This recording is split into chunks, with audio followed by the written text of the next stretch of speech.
Oke ya, udah kelihatan ya? Udah Mas. Oke. Yuk. Jadi aku jelasin dulu ya Heeh. untuk introduction Siakat Cloud ini gimana, cara kerjanya apa, terus bisa apa aja di dalam gitu ya. Oke. Ya. Siakat Cloud sama AdLink sudah tahu bedanya apa nggak? Kalau Shakat Code lebih ada kayak manajemennya gitu, Wetling lebih hanya sekedar untuk learning online learning gitu. Betul, ya. Jadi memang dua produk ini tuh saling melengkapi. Jadi Siakat Cloud itu yang urusan administrasinya, AdLink itu urusan operasional perkuliahan sehari-hari. Ya. Ya, ya. Jadi Siakat Cloud itu hadir itu karena adanya beberapa problem di perguruan tinggi, ya, apalagi perguruan-perguruan tinggi yang memang tidak punya sistem yang saling terintegrasi, malah setiap prodi punya database sendiri gitu. Setiap fakultas punya sistem-sistem sendiri, jadinya perguruan tinggi itu susah untuk men-tracing datanya. Nah, lalu juga penginputan data ke feeder PDDikti itu memakan resource yang banyak, waktu, terus pegawai itu harus bekerja ekstra untuk menginputkan datanya. Ya, tahu feeder PDDikti? Tahu Belum. sih, cuman belum pernah kayak make secara langsung gitu. Kalau Shakat udah pernah keluar masuk gitu. Iya, feeder PDDiktinya sudah tahu ya aturan-aturannya? Belum. Belum. Cuman sekedar nama Jadi produknya. ya, jadi pemerintah itu sudah membuat aturan di dalam Undang-Undang Nomor 12 Tahun 2012 ya, awal mula feeder PDDikti itu hadir. Jadi aturannya adalah setiap perguruan tinggi itu wajib untuk menyampaikan data informasi penyelenggaraan perguruan tingginya. Jadi semua aktivitas perkuliahan itu wajib dilaporkan intinya. Ya, dilaporkan ke pemerintah. Bagaimana cara melaporkan ke pemerintah? Ya, pemerintah membuat aplikasi ya dari Kementerian Pendidikan dan Kebudayaan itu dari Kemendikbud punya aplikasi yang namanya Feeder PDDikti, di mana aplikasi itu setiap kampus itu wajib untuk melaporkan datanya. Ya, di situ ada peraturan di Menristek Dikti nomor 61 dan pelaporan itu dilakukan selambat-lambatnya 2 bulan sejak perkuliahan dimulai. Ya, untuk laporkan kartu rencana studi dan 2 bulan sejak perkuliahan berakhir untuk pelaporan hasil studi. Maksudnya apa? Dalam satu semester ya terjadi 2 kali pelaporan. Yang pertama dilaporkan adalah kartu rencana studi.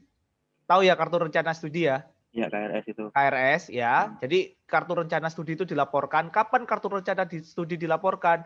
Paling lambat 2 bulan setelah perkuliahan dimulai. Oke. Ya.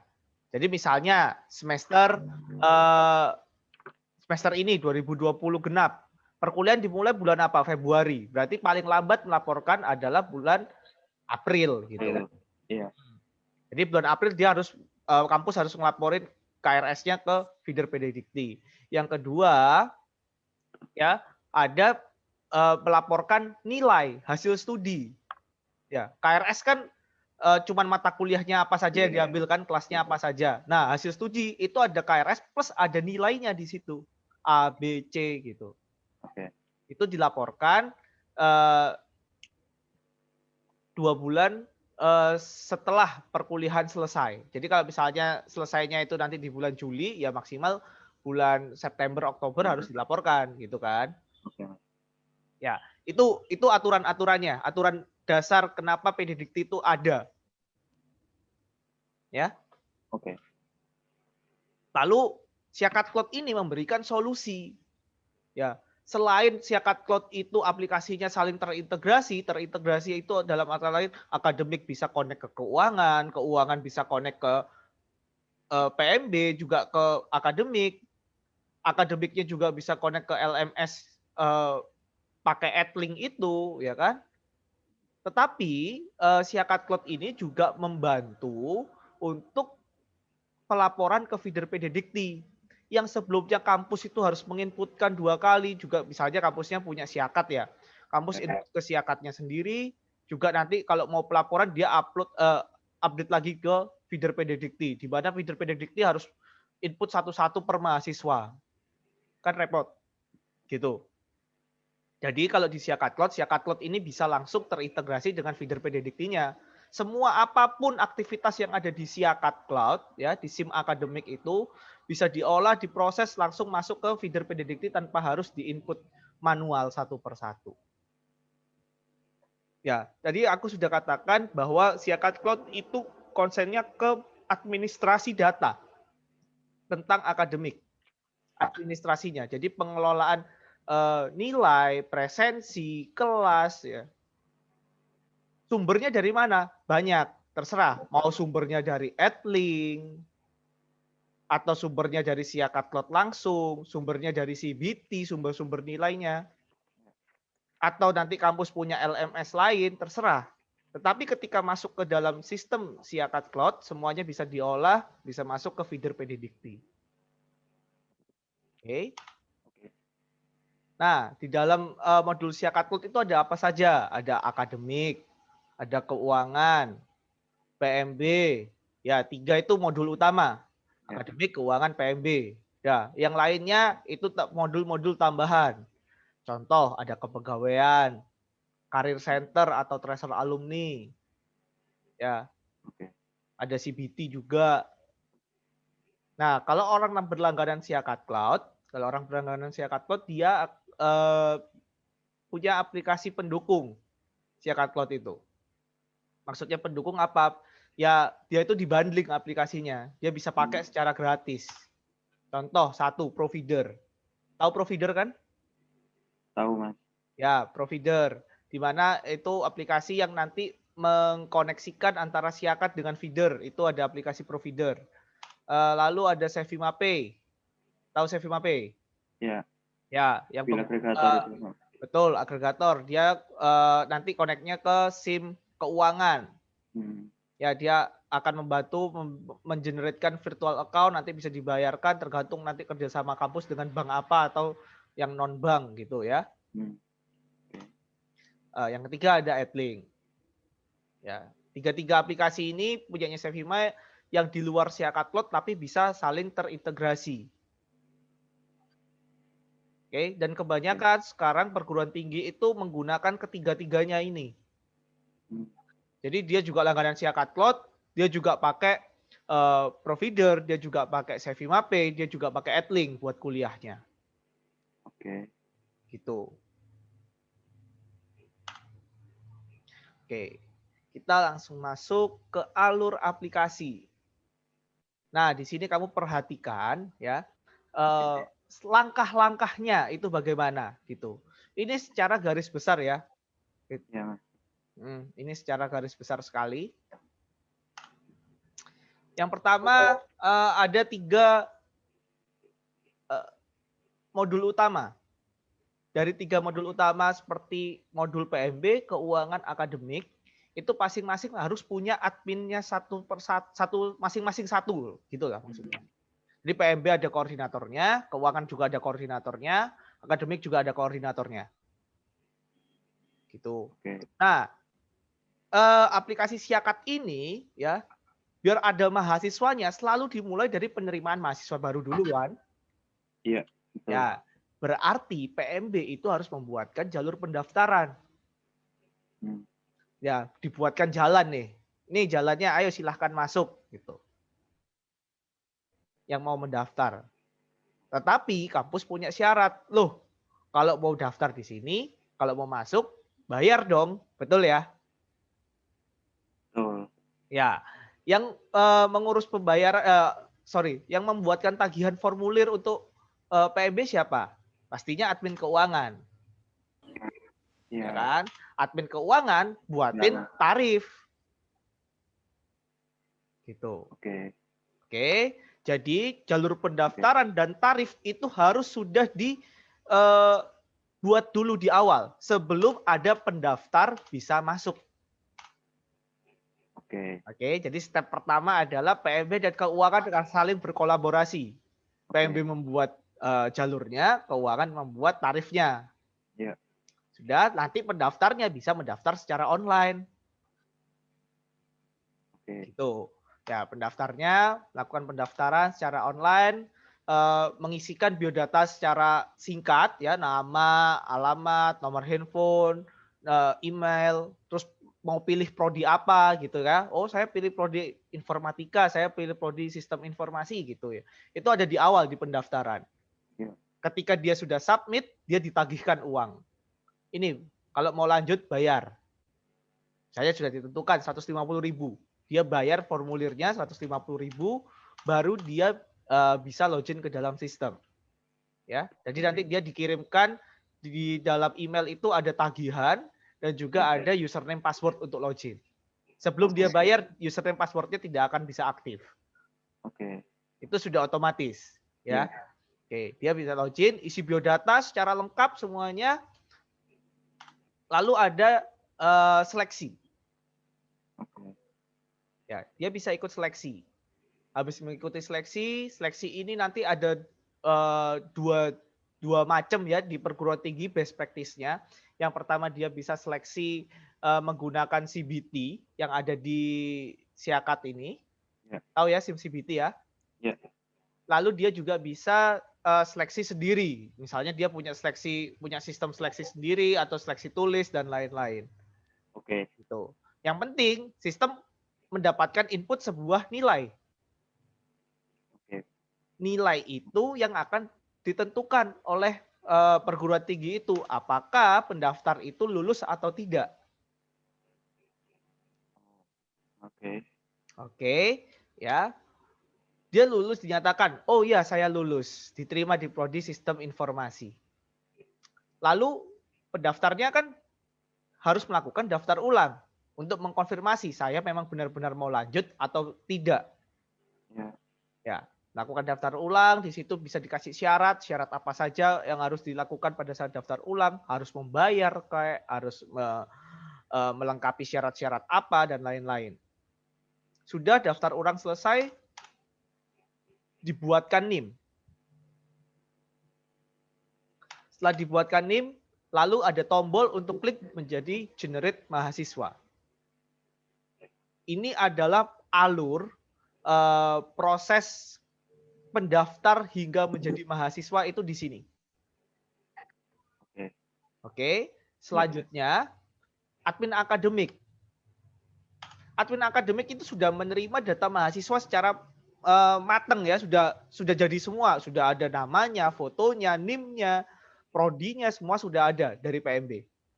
Akademik itu tinggal fokus memang mengurus bagian akademik saja. Contoh, dia harus membuat mata kuliah. Oke, membuat mata kuliah. Kamu harus tahu mata kuliah itu ada beberapa syarat kalau di sistem Siakat ini. Oke. Ya. Gimana itu, Mas? Gimana syaratnya? Buat mata kuliah itu syaratnya adalah kode mata kuliah tidak boleh sama. Oke. Ya, paham ya? Paham. Kode mata kuliah tidak boleh sama. Di dalam 1 tahun kurikulum. Misalnya, tahu tahun kurikulum nggak? Iya. Ya, Tahu. tahun kurikulum. Di tahun kurikulum 2020, mata kuliah Bahasa Indonesia itu A001. Ya, lalu mau membuat lagi mata kuliah Bahasa Inggris A001 juga gitu. Nah, pasti sistem akan menolak. Oke. Karena kodenya sama. Nah, itu perlu diperhatikan nanti ya. Jadi pembuatan mata kuliah itu nggak bisa ngasal sebenarnya. Di situ ada tim yang memang untuk penyusun mata kuliah. Di dalam mata kuliah itu ada SKS-nya berapa, dosen pengampunya siapa. Dosen pengampu itu adalah dosen yang nanti sebagai koordinator mata kuliah itu siapa, gitu ya. Dan juga di dalamnya itu ada rencana pembelajarannya dalam 1 semester itu bagaimana. Pertemuan pertama membahas apa, pertemuan kedua membahas apa, sampai pertemuan terakhir. Ya. Ya. Mata kuliah itu sedetail itu. Oke. Yang kedua ada penyusunan kurikulum. Kamu paham nggak kurikulum itu apa? Bedanya dengan mata kuliah. Ada gambaran nggak kira-kira? Kurikulum itu yang di-set untuk selama apa ya? Tahun ajaran, bukan? Bukan. Jadi gini, kalau mata kuliah itu bayangkan ya. Iya, Tadi iya. syaratnya apa mata kuliah? Syaratnya apa? Tidak boleh ada yang Tidak boleh ada nama Ya, tidak kode boleh mata ada kuliah yang kode sama mata lah. kuliah yang sama, betul ya kan? Jadi saya Ya. sudah inputin nih, saya sudah input di mata kuliah ya. Saya Oke. input bahasa Inggris, bahasa Indonesia, Ya, ya. PPKN, matematika gitu. Ya, ya. Saya input semua di mata kuliah. Jadi Oke, ya. anggaplah mata kuliah itu sebagai bank Oke. mata kuliah. Ya. Kurikulum itu adalah clustering. Oke.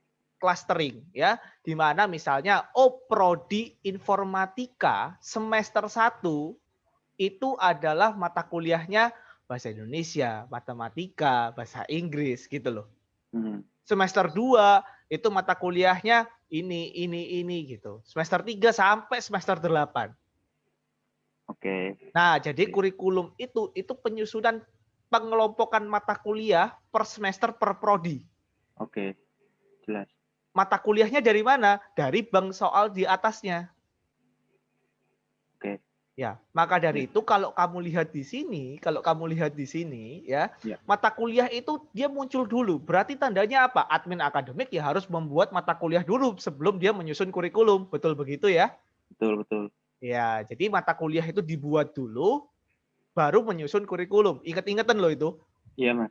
Ya. Soalnya tugasnya nanti berkaitan dengan ini tentang pembuatan mata kuliah kurikulum. Oke, sampai sini paham ya? Oke. Intinya di kurikulum itu nanti ada prodi dan semester. Wis inget-ingetan itu. Sorry, gimana, Mas? Di kurikulum itu pasti ada prodi dan semester. Oke. Ya, karena di kurikulum kan dibaginya berdasarkan prodi dan semester kan. Ya. Informatika semester 1, informatika semester 2, informatika semester 3 dan lain-lain. Oke. Ya. Kalau mata kuliah ya cuman ada kode mata kuliah, nama mata kuliah, SKS gitu kan. Nanti yang diambil. Kalau kamu paham database itu nanti ini akan sebuah data yang saling berrelasi. Jadi kurikulum dia akan mengambil foreign key-nya di kode mata kuliah gitu. Intinya seperti itu. Oke, paham ya? Oke, paham. Ya. Selanjutnya adalah pembuatan kelas. Kelas ya samalah kayak Edling, ya kan? Paham lah kelas ya, isinya kelas itu apa? Kelas itu ada kode mata kuliahnya, ada periode akademiknya ya kan? Itu kelas periode berapa? 2020 genap gitu ya? Ya, betul. Betul. Ada kurikulumnya, ada prodinya, dia kelas prodi apa, ada nama kelasnya. Lalu nanti kalau di Edling kan ada kayak pertemuannya ya, ada sesinya ya, ada dosennya, itu adalah kelas. Oke. Nah, kelas itu juga mengambil ya berrelasi dengan data kurikulum. Oke. Kamu nggak akan bisa membuat kelas kalau kurikulumnya nggak ada. Oke. Jadi yang di depanmu ini ada 3 itu memang benar-benar harus urut. Harus ada mata kuliah dulu, baru bisa nyusun kurikulum. Harus nyusun kurikulum dulu, baru bisa membuat kelas. Ya. Oke, jadi kelas itu nanti akan mengambil foreign key ke kurikulum. Di dalam kurikulum nanti ada foreign key-nya yang diambil ke kelas. Nah, baru di kelas itu, jadi di kelas itu nggak nyimpen dia kode mata kuliah, di kelas itu dia nggak nyimpen nama mata kuliah itu nggak disimpan gitu. Dia join ke tabel lain gitu. Kalau secara teknisnya gitulah, biar enakan kita sama-sama tahu database jadi biar jelas gitu loh. Oke. Nah, mahasiswa kalau mau mengambil KRS, dia ngambil apa? Ambil nama mata kuliahnya. Ambil mata kuliah. Salah. Dia mengambil kelas. Oke, ambil kelas. Ya. Oke. Oke. Ya. Dia harus mengambil kelas. Jadi syarat mahasiswa bisa KRS bukan mata kuliahnya sudah ada, bukan kurikulumnya sudah disusun. Tetapi ada satu step lagi, yaitu harus membuat kelas. Di mana nanti mahasiswa ditawari, kamu mau mengambil kelas apa? Oh, Misalnya contoh nih, ada mata kuliah bahasa Indonesia. Yang satu hari Senin, yang satu hari Rabu. ya, Kalau KRS kan seperti itu kan? iya Dia nanti betul. ditanyai, kamu mau ngambil kelas yang mana? Gitu. Iya, spesifik. Ya, lebih spesifik. Jauh dari bukan dari mata kuliah, jauh lebih dari itu. Yaitu di kelas. Dia bisa Ya. pilih dosen. Iya, saya mau ngambil kelas bahasa Inggris, tapi saya nggak mau dosen A, saya maunya dosen B. Hmm. Ya tergantung ya apa yang sudah disusun oleh admin akademiknya, ya kan? Ya. Saya mau ngambil kelas yang uh, semesternya semester atas, boleh nggak? Ya silahkan gitu. Oke. Oke, jadi si konsep KRS adalah KRS harus bisa dilaksanakan jika kelas itu sudah dibuat, Oke. ya. Jelas. Dan proses ini, ya kamu ingat-ingat ya, mahasiswa itu nggak bisa asal loh mengambil KRS kalau di Siakat. Banyak yang harus diperhatikan. Salah satunya adalah kurikulum mahasiswa. Misalnya nih, mahasiswa baru masuk tadi nih, baru masuk punya kurikulum 2020. Oke, tahun kurikulumnya mahasiswa itu 2020, sudah melekat di biodatanya. Tik gitu. Oke. Lalu ketika membuat kelas, kelasnya itu kurikulum 2019. Secara otomatis ya mahasiswa itu nggak bisa lihat kok saya nggak ada KRS. Nah, biasanya seperti itu yang terjadi. Maka dari itu biodata mahasiswa dengan kelas yang dibuat itu harus identik. Kurikulumnya sama, unitnya sama. Berarti nyesuaiin kurikulum yang ada di Betul. identitasnya gitu ya. Betul. Jadi ketika penyusun kelas itu harus diperhatikan. Apakah memang kelas ini untuk kurikulum sekian? Apakah kelas ini hanya untuk prodi informatika saja? Ataukah memang kelas ini dibuka untuk banyak prodi? Kan bisa jadi kan satu kelas isinya banyak prodi gitu. Ya. Nah, nanti mahasiswa itu akan mengambil sesuai dengan apa yang sudah disetting dari kelasnya. Hmm. Gitu. Jadi baru mahasiswa bisa mengambil KRS. Sampai sini paham nggak kira-kira? Paham, Mas. Oke ya? Tapi gini, Hmm? kan ketika kita ambil kelas itu tadi, kan misal banyak banyak kelas kan. Betul. Banyak kelas yang diambil. Betul, betul. Ya, nah kan juga banyak kayak jenis kurikulum gitu. Mungkin kenapa nggak yang kurikulumnya itu beda, nggak usah ditampilin tuh, bisa nggak ya kayak gitu? Apa Oh gimana? iya, iya, iya. Kalau kurikulumnya beda nggak tampil dia Oh di nggak tampil mahasiswa. memang ya. Betul, memang tidak tampil. Betul, logikamu masuk. Oke oke Heeh. oke Mas. Jelas Mas. Jadi ya, jadi memang aku tadi udah bilang itu identik. Jadi misalnya Ya mahasiswa itu kurikulumnya 2020, dia akan mencari KRS ya di where yang ya kurikulumnya 2020 dong, gitu. ya. Ketika mau melihat kelas dan ternyata di kelasnya ternyata oh ada ini kelas 2020 kurikulum 2020 dia akan melihat lagi apakah unitnya sama apakah prodinya sama maksudnya oh Oke. prodinya sama jadi ya, dia melihat dua itu ya ada kurikulum ada prodi ada juga nama kelompok kelasnya itu nanti Oke. aku jelasin deh itu terlalu advance kalau itu yang Oke. penting kamu tahu konsep dasarnya ya di situ ya Hmm. KRS itu jadi Oke. KRS itu bukan mengambil mata kuliah tapi mengambil kelas. Oke Mas. Ya, intinya di situ. Lalu di Siakat juga bisa diberi batasan-batasan. Namanya aturan pembayaran. Hmm.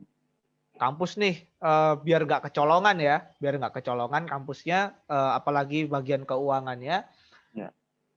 Mahasiswa kamu kalau mau mengambil KRS, kamu bayar dulu. Misalnya, bayar dulu SPP-mu. Itu bisa dikasih batasan seperti itu bisa. Jadi selama mahasiswa belum membayar, dia tidak akan bisa mengambil KRS. Oke? Oke Mas. Jadi keuangannya itu dia menentukan tarifnya. Ya. Tarif misalnya, oh untuk angkatan 2020 prodi sistem informasi SPP-nya 1 juta. Oh untuk angkatan 2020 prodi informatika SPP-nya 2 juta misalnya gitu. Sudah di-setting semuanya, lalu di-generate. Generate itu adalah membuatkan tagihan secara massal sesuai dengan tarif yang sudah dibuat. Nah, sudah di-generate, maka nanti mahasiswa harus melakukan pembayaran terlebih dahulu baru bisa melakukan KRS. Oke.